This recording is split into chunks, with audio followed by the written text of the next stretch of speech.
Hello, everyone, and welcome back to another episode. We're the Road to Glory podcast. I'm Juliet. And I'm Cecilia, and welcome here to anyone who are new. We really appreciate we've seen a lot of new viewers starting to watch the podcast. Great time to do so because there's not a lot of going on in the F2, F3 world right now. But don't worry, we are here today to cover the first two of the post-season tests in F3, which were held in Jerez and in Barcelona. Yes, a little bit of a lull in feeder series at the moment, especially the ones that we mainly cover on the podcast. But we have had post-season testing, 2 of the 3 rounds. There's still a round in Imola to come, which we may cover. But we wanted to cover Spain, which a lot happened and some very interesting stuff. And also it's important to know who are testing, especially when we don't have a full grid yet. From our last video, we do have some announcements, which of course they had to do after we'd filmed. So before we'd even put it up, our stuff was a tiny bit out of date. But yeah, important stuff happened in testing. It's important to know you get an inkling of how this season might shape up next year. I mean, it's very early days, but the people who tend to dominate in testing will perhaps be our championship contenders for next year. So getting on to the announcements, which I feel like we kind of knew. Yeah, we definitely did. It was Prema, and they did tests with these 2 drivers, so we kind of thought that they would announce them for full season, which they ended up doing. So we have Louis Sharp and James Wharton driving for the full season with Prema next year, which will be very interesting because now Prema have their full lineup with Enzo Deligny as well. So Prema have decided what they want, and it'll be interesting to see what those drivers can do, especially because James raced with them in Freca, I think. So he's like coming back to a team that he knows, and it's very weird to see Louis in red in the Prema colours. Yes, it is. Like, definitely a bigger change for Louis coming from being at Rodin for a couple of years, obviously in F3 this year and in GB3 the year before. So interesting to see what he can do. And like, if you are not up to date with like who the different teams are testing with, like which drivers, go back and watch last week's episode because that is where we talk about the whole grid, like those who are confirmed and also like those who are testing. Exactly. I think we can probably hop into the test now. We'll start with Jerez, which took place from the 7th to the 8th of October. And we had 17 returning drivers in this test and 13 rookies, which I think it's quite a lot of rookies. Which is interesting because these rookies obviously have not really had that much time in the car. So there are sometimes like mistakes made by them. Unfortunately, unlike with F1 testing, we can't like watch a live stream. We just get a timing sheet, so it is hard to know, and we don't get that much information from the teams. Like F3 will come out with like a debrief after the day, and that's kind of all we get. I really wish we got more from the teams, like just someone set up a camera and then just live stream it. Like, I don't need the full I just need to see the cars.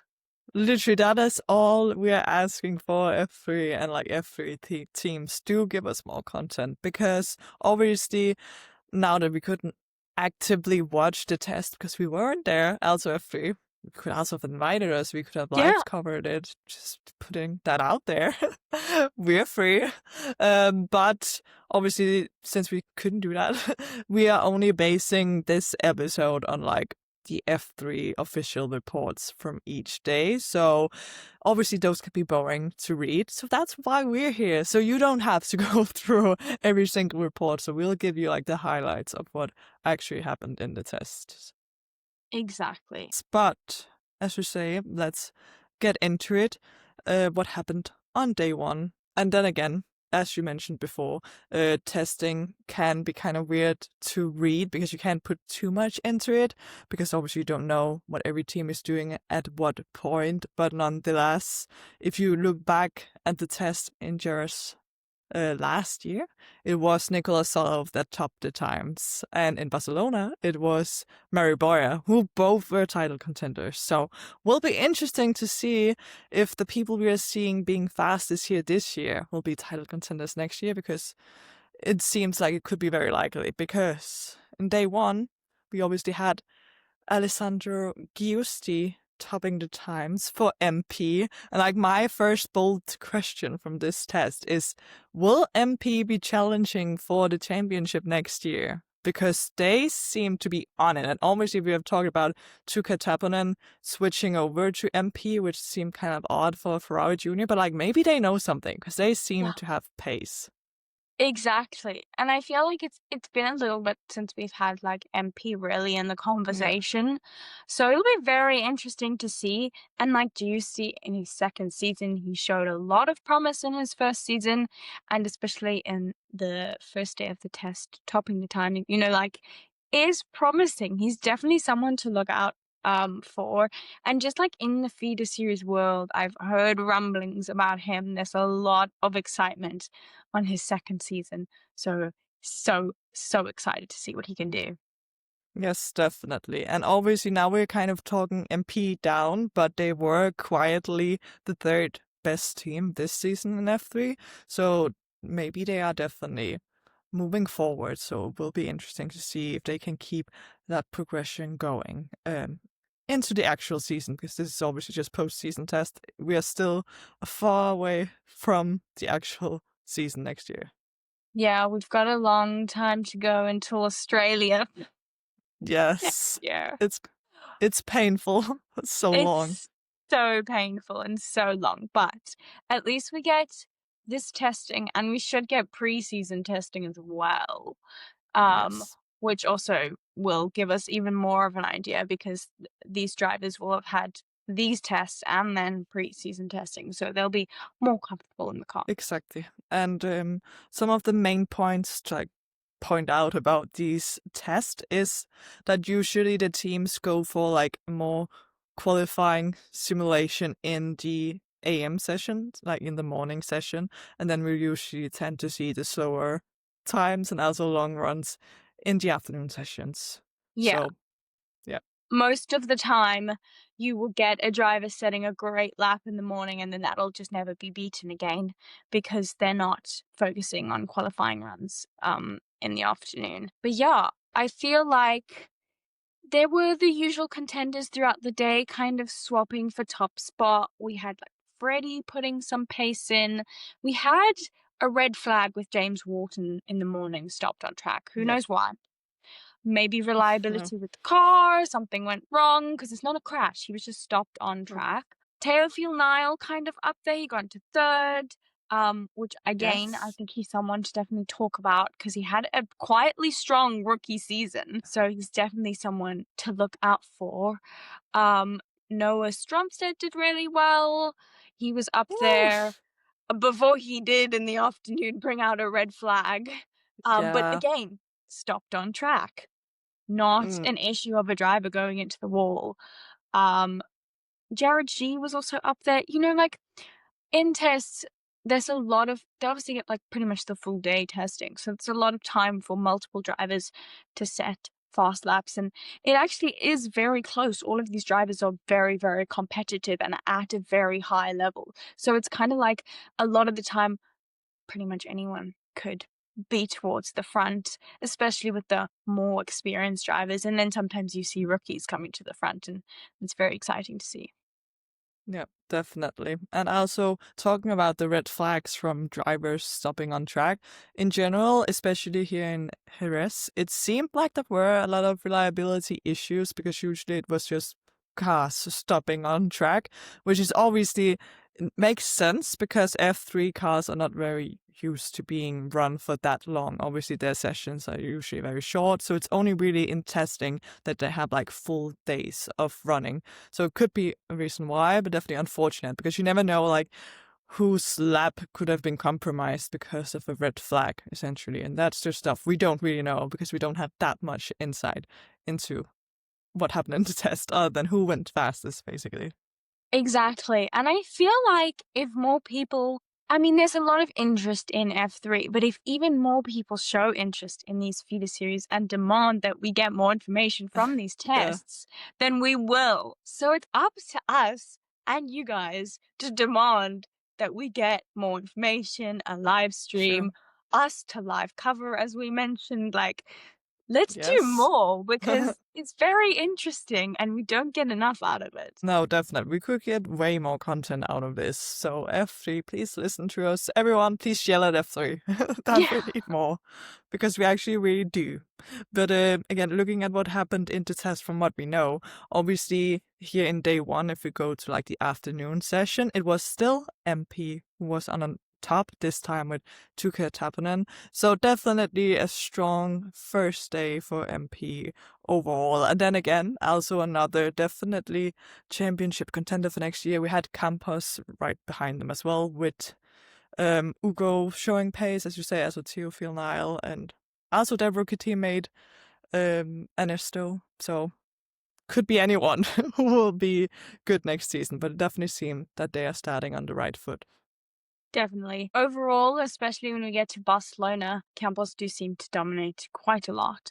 Yes. So Campos are looking scary for next year. Like, I'm low-key scared of Campos. True. Like they are coming in as teams champions and they are looking super quick, honestly, which we'll definitely get to. But if we still look at day one, obviously the overall times of like AM and PM combined, obviously it was still people who set the fastest time in the AM session that ended up on the top of the timing sheets, but we have Alessandro Giusti being quickest, as we already mentioned. He's obviously the returning driver for MP, like staying with MP, so you can definitely tell that he's more like in the know of like how things work at MP, where, for example, Tuka Tabanen obviously is a returning driver as well, but it's new to MP, so it makes Yeah. sense to see Alessandro showing the most pace at the start, and then obviously who we had as like a championship favorite already, Freddie Slater being P2 of the day. Very exciting to see for him and Trident. And then also having the rookie MP driver, Mattia Kolnagi. I have no idea how to say his last name, but now I said it that way, in P3. Yeah, definitely. Very nice to see Freddie up there.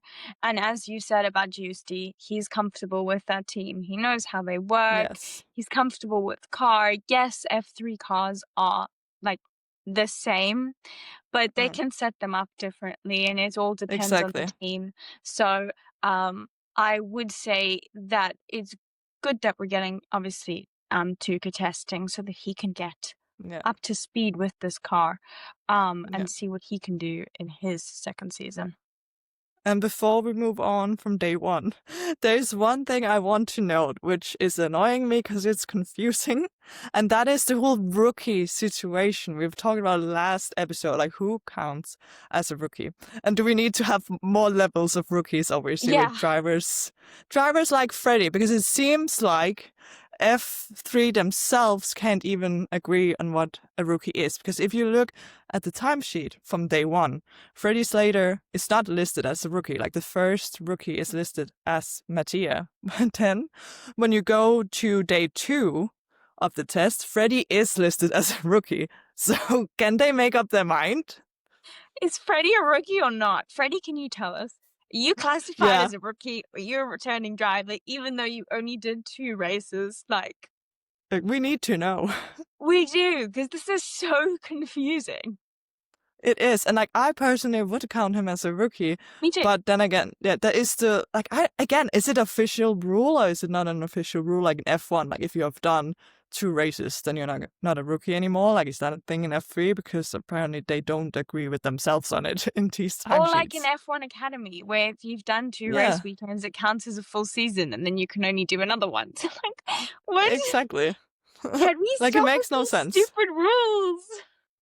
Yes. Can we just count people who haven't done a full season rookies? Like, that Yeah. is all I have to Although, say like, here. I do understand if you've done like half a season or like Yeah. more, half or more, then I don't count you Yeah. as a rookie coming back because you've had like quite a bit of experience. But two Yeah. weekends is you're still a rookie. This is still your Yes. rookie campaign. I agree. But apparently F3 may agree on some days, and some May days not. they don't. Yeah, exactly.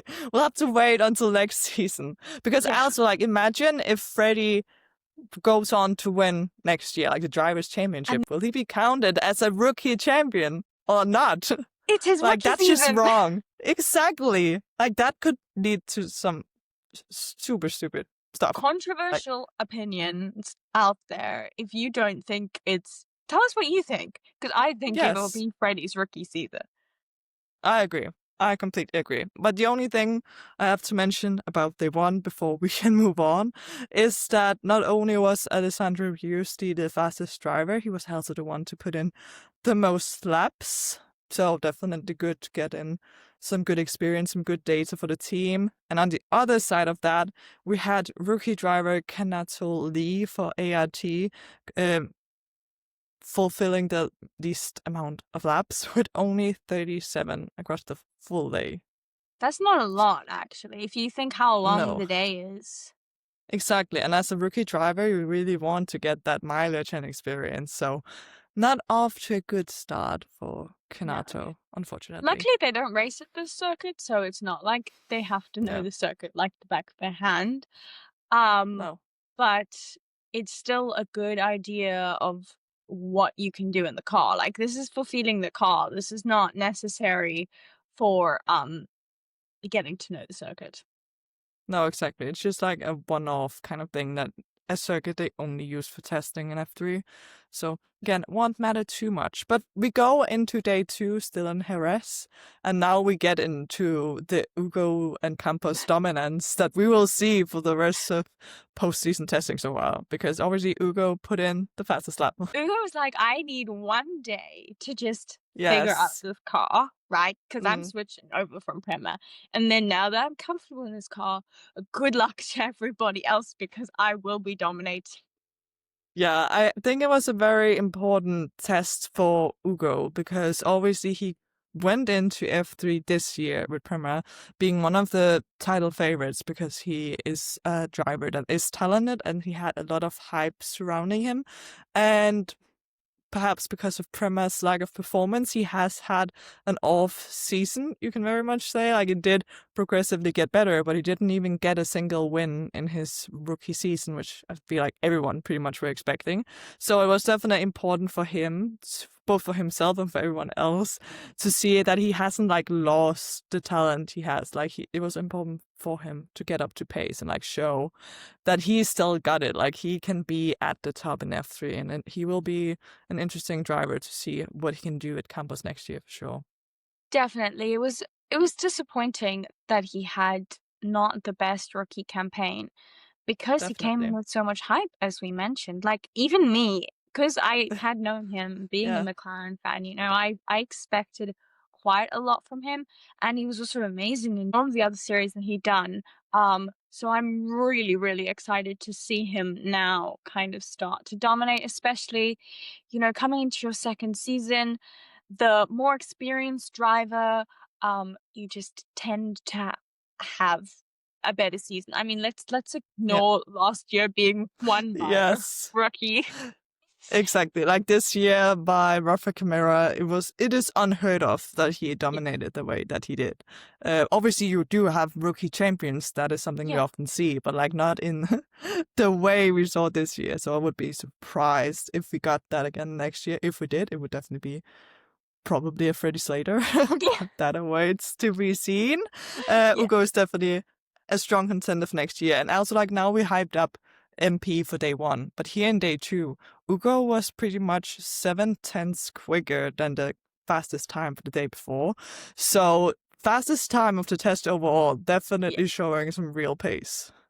And 7/10 is quite a lot to put in Yes, front of someone else. Just yes, putting like a benchmark, like I'm here to play.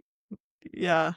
100%. Obviously, part of it is also probably the track getting better, but definitely not all of it, I don't think. So definitely a very competitive time he set. And that was also again set in the morning session where we had the qualifying simulations. Exactly. We had a couple of red flags in the morning, Yeah. with cars stopped on the track. I believe it was actually like Ugo's teammate that was the Yeah. first red flag. So Rivera, how you say Yeah. his last name, stopped on track. Yeah, he was stopped on the main Yeah. straight, and then teams started getting into their it's kind of getting towards the afternoon, so they start putting in some long run, Yeah. and then there were 2 red flags within the final 30 minutes of the morning session, caused by Jaraji and Jin Nakamura, and their gate Yeah. stopped on track. We've had no crashes so far, it's just stopped on track. Yeah. The drivers are doing so well.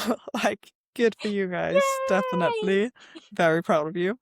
Also Yeah, important for Ernesto Rivera, even though he caused the red flag, stopped on track, they did manage to get his car back and get going again. So he actually did manage to put in a time that was only just under 2 tenths slower than Ugo. So definitely impressive time for the Campos rookie driver.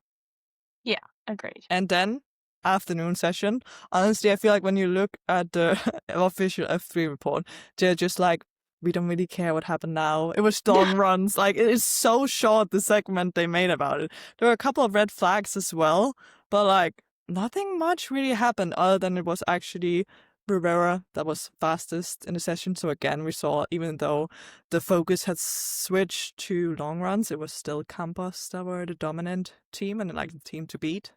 Yeah, exactly. One thing to note is Van Amersfoort's driver, Hiyu Yamakoshi, he was the one to clock for most mileage over both days, which Yes. with 157 laps, which is quite impressive. That's a lot of laps. It really was. Like, he was busy. He was putting in the laps. He was putting in the work. Yes, exactly. And looking at the times overall of that day, we had again Freddie Slater up there in P3. And then, as I mentioned before, this day counted as a rookie. So, not a rookie on day 1, but a rookie on day 2. Make that make sense. F3, but maybe it's also Yeah, just a mistake in the graphic department. Like, who knows? I don't. who knows? F3, if you'd like to tell us, we are very open to hearing your opinions. Can you put out a document explaining like what Yes. exactly counts someone as a rookie and what doesn't? And if we don't agree, we're not gonna use it. No, we're not. Like, can someone read through the whole rule book and see if like there actually is a rule written down that we just don't know about? Yeah. Would help us a lot. But yeah, if you look through the times again, we had Van Amersfoort racing, so VAR with Bruno Del Pino putting in the most laps of day 2. Least amount of laps set was Tuka Tapanen for MP. He only said how many laps? Where are you, Tuka? I can't find him. He's gone. Tuka, come back. Tuka, where are you? Like, I'm staring. Oh, because he was so far down the list, I expected him to be higher. He was only down in 25th place with only 47 laps set across day 2. Not again, not a lot. No, not for a full day of running. But then again, we don't know what issues the teams may have run into, if they had any, or any big like setup changes they made throughout the day. That is just information we don't have. But definitely not a productive day, unfortunately for him. But like, if we look at the Jerez test, the 2 days, like overall, it seemed in general that there were reliability issues for a lot of the drivers. Obviously, we have Yeah. just applauded them for not crashing, but unfortunately, we still had a lot of drivers stopping on track. And then performance-wise, it was definitely Campos that were the one to beat, and then also obviously Trident and MP, which like makes sense because it is literally like 1, 2, 3 in the team championship from this year. That seems to be the teams at the top. Exactly. Kind of what we expected. Um, Nothing like totally shocking or out of the ordinary. Um, But you kind of get that because obviously, as we mentioned, these rookies have not had much time in the car, so it would be very shocking if suddenly we got like a random rookie that we wouldn't expect, like dominating. So yeah, it's kind of what you tend to expect for this test. Exactly. So I guess we can move on to the Barcelona test, which was held already a week after the Jerez test. So straight on to Barcelona. And finally, we came to the time where Prema decided to announce James and Louis as the drivers, of course, choosing to announce it the day we were putting out our video Yes, about the grid. So perfect timing, Prema. Thank you very much. you should But have told happy us to before see so we were them. up to date. Exactly. Like, come on, give us the information here. But it's Exactly. fine. We can forgive you, Prema. We still love you. Um, but obviously going into Barcelona, we had no driver changes. So it was the same grid we saw as in Jerez. The only change we will see, which we will get into when we come to day 2 of testing in Barcelona, is we did have a swap of Michael Shin for high tech. We don't know why, which is also like so standard feeder series. It's just like, oh, Yeah. well, we're doing this. No information why. Was Yeah. Michael sick? Did he have other commitments? We don't know. But we got Joseph Loke in the car instead on day Which 2. is so random because obviously Yes. Joseph has competed with Roden in F3, but then this year he moved on to, oh, why has it gone out of my mind?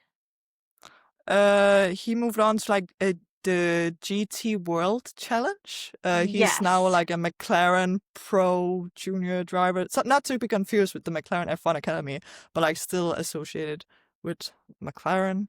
So went away from single seaters after his first year in F3 last year. And he's back. But now, yeah, he's Yeah. back. He didn't have a good test though, but we'll get to that. Very unfortunate for him. Yeah. Yeah. But let's get into day 1, because that is day 2. Day 1, we still have the exact same grid as we did in Jerez. And Ugo decided, you know what, I'll just continue my dominance. The season has started now. I'll be number 1 from now until the Yeah, next year. I always be number one now. Like, I've locked that spot. Exactly. Yeah, so he went fastest in day 1, in the AM session, again, in the morning session. And obviously, he was not the only Campos driver who showed pace, because obviously we talked a lot about Ernesto Rivera, the rookie teammate he has, but now we really saw Theophil Nile maybe getting more comfortable with this new Campos car, so he was like right behind Ugo, definitely showing a lot of pace as well. Yeah, again, Campos are scary. Even their rookie is doing Yes. really, really well. Like, yes, Trident with Freddie are also doing well. But I just feel like the test, maybe it's Campos on home soil because they're a Could Spanish be. team. So they're like, Exactly. we know these tracks. We're here all the time. Like, home Yes. race dominance. Actually, that is a good point to make, I will say. Yeah, Could be something there. something in the air. Yeah, there's something in the like we know these tracks also, like as a Spanish team, I can imagine maybe they have tested more than other teams in Spain. So more comfortable there, the good vibes, they're taking it, they're going fastest. But talking about Ugo, something I will note, because in last week's episode we did speculate on whether or not he would be dropped or leave the McLaren Junior Academy. Now I have noticed that he's not wearing his McLaren race suit anymore. He's just wearing like the white Campos race suit. So would seem like he's not associated to McLaren anymore, is all I'm saying. Yeah, I don't know because like he has his race suit from last year. Yes, it does say Prema on it, but like Yeah. they know he's postseason testing. They could make him one that says Campos on it. Yeah. So it'll be interesting to keep an eye on that. I don't know, maybe they'll only announce it towards the end of the season, like F1, Yeah. even like end of the year or beginning of next season, and just say we're not supporting him anymore. I don't know. Exactly. Like it's not like it's important now, because he's not racing right now anyway. Exactly. No. So yeah, it will be interesting. Definitely Yeah, interesting to keep up on. Also, if you look at his car, obviously we can't take a lot away from that because he's just back, like his Prema car was. But there isn't any like obvious McLaren sponsor-ish thing. And then again, no one is really seeing the test, so it could Yeah, also just be we don't no reason. care enough to put stuff on it. Yeah, but it will be something to keep an eye out on. If he'll maybe switch to the Red Bull Academy, who knows? Like, it could mean literally nothing. It's just us having nothing to talk about because it's just post-season test. So it really just speculating in the small details here. Yeah, So I guess we can move on to what happened other than that.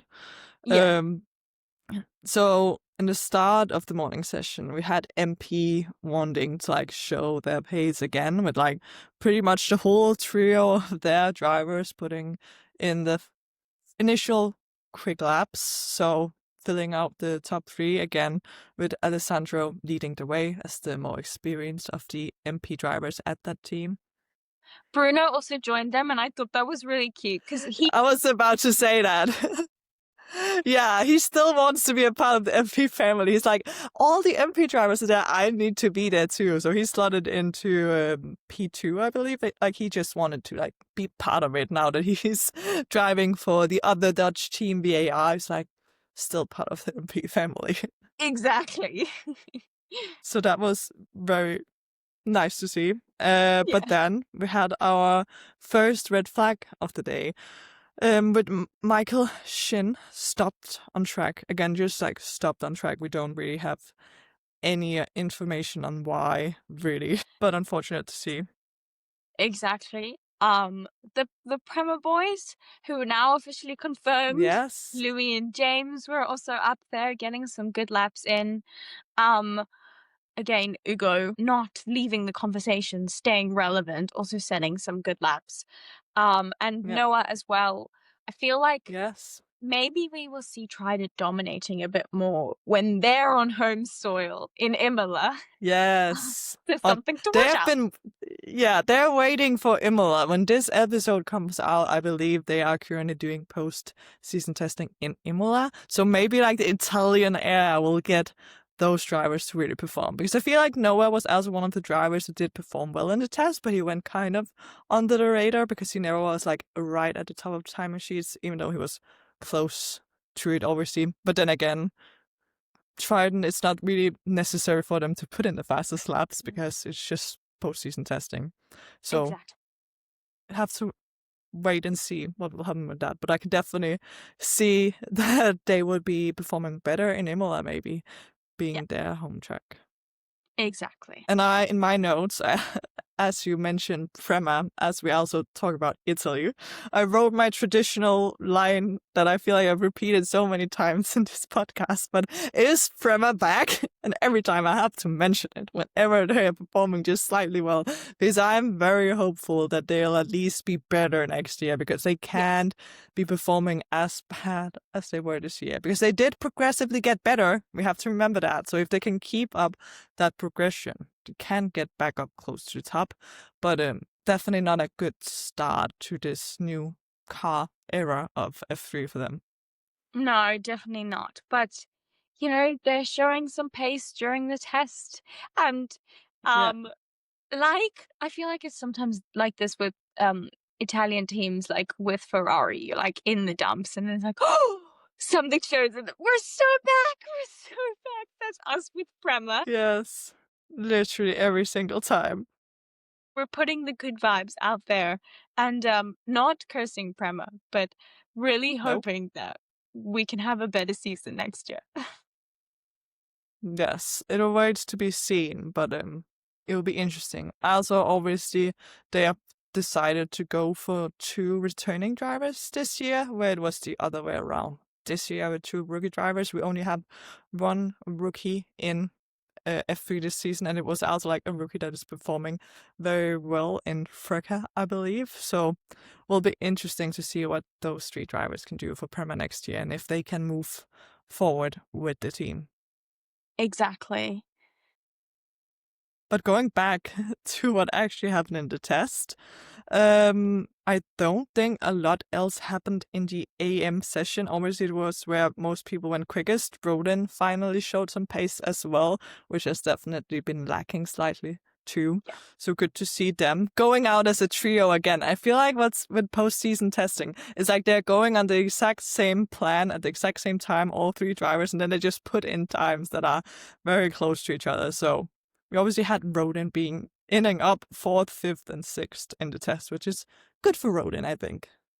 Yeah, I agree. Nice to see Rodin putting some laps in, getting up there, and sending their drivers out all together, which seems to be a Yeah. trend, especially in the testing. So yeah, good to see Rodin up there. Yeah. You could definitely also tell in general that now coming to Barcelona, it's a track that the experienced drivers have, well, more experience at Yeah. probably than some of the other drivers. So we had like a lot of the returning drivers, like the full top 5 were returning drivers. And I was just so excited to see Louis Sharp being P3 of that day because it's been a while for Prem, I feel like. And we love Louis here on this podcast, so we want to see him perform well. Exactly. So exciting for us. I feel like we haven't talked about Louis in a little while because the latter half of the season, No, he didn't have the best rookie campaign. So it's so no. exciting to see him up there. It really is. So fingers crossed he will be able to keep that performance going into the actual season. But then going back to what actually happened throughout the day, if we go to the afternoon session, a very important person was quickest in the afternoon session because obviously, if you haven't watched last week's episode, we were struggling a lot with pronouncing drivers' names. And we have this one Polish driver where we literally in the episode summoned our one Polish viewer. If there are more of you, hi, we love to Yeah, have you here. welcome. One of them were kind enough to actually comment saying how we should pronounce this driver's name. So now comes the real important time. Can we actually say it? We may still pronounce it wrong, but at least it Yeah, will be more right than what we did last week. exactly. We'll kind of be along the lines. And thank you very much to our subscriber who actually took the Yes. time to comment. We really appreciate that because we would be struggling still. So thank you very much. Yes, we truly appreciate it. And if anyone else wants to see how this driver's name is pronounced, go back to last week's episode about the F3 2026 grid. But how it is supposed to pronounce We the think. person wouldn't. Yeah, we think, according to this and how we read it, because obviously we still didn't we can't hear how it's Yeah. pronounced. We can only read how it's pronounced. So the person who went fastest in the afternoon session in Barcelona may be pronounced. We are trying our best, okay? We are. Marke Guadish. Yeah. Maybe. So I that hopefully closer to. Yeah, I read it as like Marche. I don't know if it's Che or K. Guadish. Marche Guadish. Please let us know if we are still doing it wrong. Which of us is closest to getting the Yeah. pronunciation right?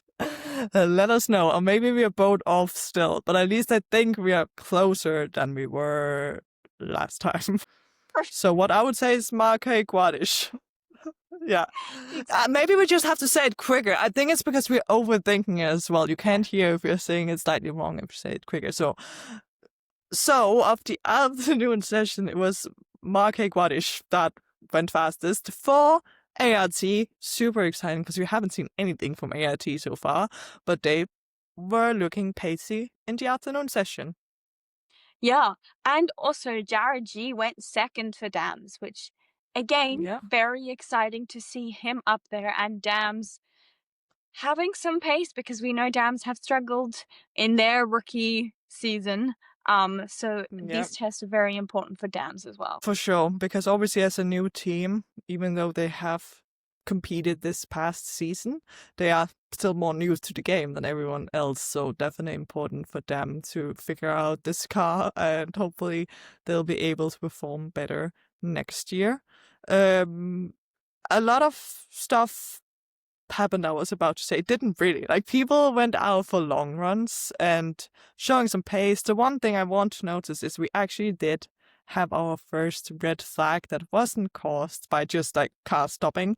It was, unfortunately, now talking about Prema, their rookie driver Delaney.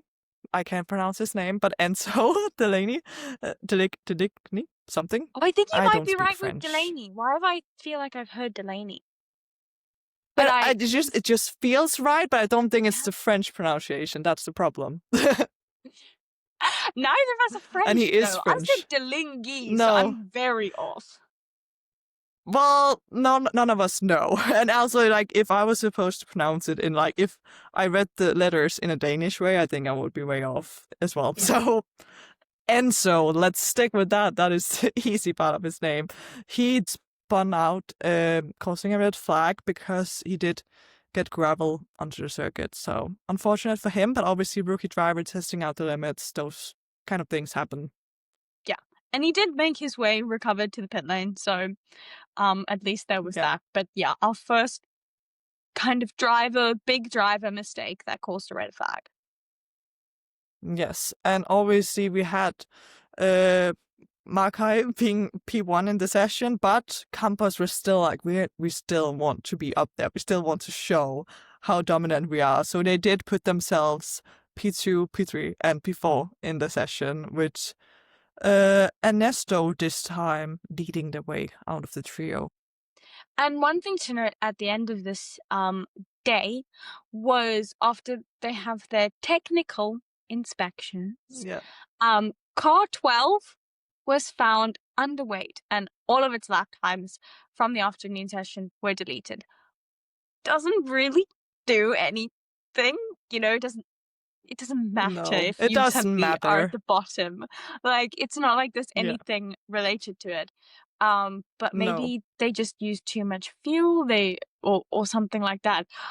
Who is car 12? I'm really bad with the numbers. I checked because also like I have no idea now that we Yeah. got this new grid kind of with drivers changing around. It was Theophil Lyle, which was the Mm, interesting bit, because obviously we've talked about Campos being so dominant, but yeah. he now obviously I just said they went P2, no, yeah, P2, 3, and 4. Obviously his time then was deleted, because the weird thing is I think they make technical checks in the break in between AM and PM sessions as well, because it was only his PM times that were deleted, because it Yeah. did still keep his AM time. So he was underweight. We don't know why. I don't think it was a fuel related issue though, because we have on day 2 another Yeah. driver that got And they his specify times then. deleted. Yeah, because they weren't able to provide a fuel sample basically. So doesn't really matter. Obviously it might be slightly off the times because he were weighing less than the other Yeah. cars, but then again it's just testing. It's not that important. Exactly. So I guess looking at day 1 in Barcelona, what can we say about it? We had most laps by Michael Shin. So like maybe he knew he wouldn't be driving in day 2 because he was busy. He was Yeah. putting in the laps again. Let me see how many laps it was. He ended up on 86 laps. Like compared to what we were talking about with the drivers with the least amount of laps, 86 is a lot on one day. Exactly. For sure. Yeah. By Michael Shin. And then we had the fewest laps completed by Nicolas Lecorte for Dams. He only did 44. So like in comparison, it's only like half of what Michael did. Exactly. A big discrepancy between the two, so some totally different run plans for them. Yeah, and the only other big thing to mention about day 1 in Barcelona is that Trident for the first time seemed to be a bit off the pace. We did have Noah Stromstedt up in P8, but compared to like how far up the timesheets Freddie, for example, were the other days, he was all the way down 27th. So they maybe have been running a different type of test where like quali pace weren't as important, but they were definitely quite a bit far down on the timesheets on this day. Yeah, which we don't know why. We can only really speculate. But definitely something Yes. interesting to note. Yeah. But I guess we can move on to day 2, which is the final day for this episode. Obviously, we still have Imola post-season test. Have to wait and see if we'll cover that. But the final day for now here in the Spain portion of the post-season test, we still had Campos saying, actually, we are team champions, we want to go fast. This time it wasn't Teofil Nile putting in the fastest lap. Exactly. Campos again showing their dominance. But overnight, Yes. between the 2 days, we did have rain, which meant that no one really wanted to go out there because they knew the track wasn't going to be as good. It's not as rubbered in. The rain tends to like wash all the work that you've done away. And I feel Yeah. like for the first time we actually mention an AIX driver because we have not really, but Yes. we had Yvonne David. Going out there and setting a good lap. So yay for AIX to kind of start the Yes. conversation. Great to see. Obviously, because people, when it has rained overnight, they're not like, it's not a busy track. So it was good to see AIX have their moment, showing some pace. And obviously, now that we are in day 2, we also have the driver swap in high tech. So we saw Joseph Loke on the track for the first time. He unfortunately did not have the test that he wanted because already in the AM session it ended prematurely for him with a red flag as he went off track in turn 3, and I'm actually not sure how much damage that did to his car, because if we look at the timesheets, he didn't put in that many laps, so definitely not what he was hoping for getting this one-off chance to get in an F3 car again. So that was very sad to see. Yeah, definitely. It's nice for him to be back in the F3 world, a bit of a conversation kind of showing some teams what he can do, but then also not having the Yeah. greatest session doesn't probably doesn't give teams the most confidence in him. I don't think we will see him No. back on the grid next year. It would be very surprising, No. but who knows?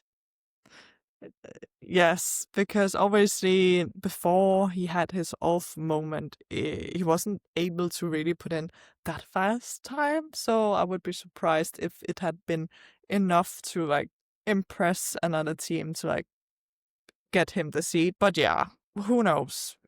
You could never say never. Like, he No, could get back in F3. I just don't think it will be next season, looking at what seats are still available. exactly. We don't have that many left, so it doesn't look like he will. But you never know.